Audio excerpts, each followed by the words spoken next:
C'è sempre una prima parte e una seconda per disputarla ad armi pari, per avere anche la propria fetta di pubblico in massa come ogni anno. Amici di Sportisti, ciao da Salvo Giracci, siamo live dal Biagio Conte.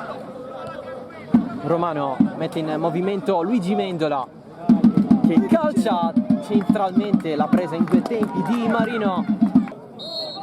Il solito omaggio a battere altissimo, punizione non da Francesco Maggio questa qui.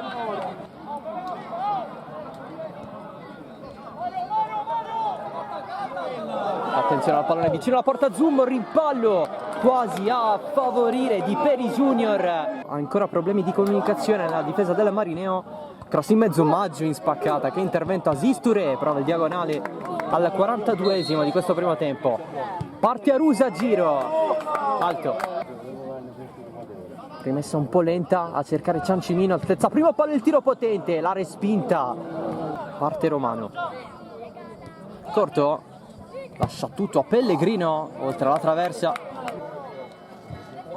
pallone in mezzo, di testa Garofalo, ha cercato di staccare. La punizione battuta da Pellegrino a Sisture. Romano, l'aggancio di Cerniglia, Luis può andare avanti, palla a piede, Cerniglia, alla fine è stato un passaggio per Sené, il pallone finisce sul fondo, c'era comunque posizione di fuorigioco per Damé e Sené e Maggio, e allora la scelta è quella, parte Maggio in porta, quasi, finisce sul fondo di pochissimo. La battuta di Romano, secondo palo, Marino, c'è il colpo di testa fuori di un nulla di Alberto Cosentino.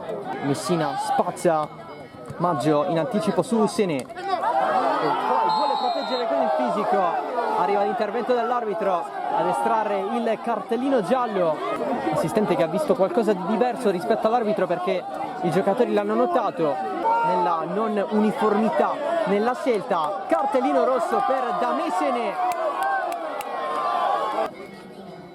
La battuta, colpo di testa, la prende Romano, la vuole alzare nuovamente per Mendola, sponda Sisture, largo, la Vardera dalla bandierina, pallone in mezzo, Di Peri di testa lontana, Pellegrino schiaccia, di testa prolunga, Cosentino centrale per Marino, passaggio in mezzo al campo, Maggio sponda per la salita da parte dei compagni, si accentra Leale, poi calcia con il destro, non molto lontano dalla porta. Parte Pellegrino, a giro! Pellegrino! Lo fa lui, il gol al 91esimo del vantaggio del Misil Meri su calcio di punizione, e la dedica è speciale.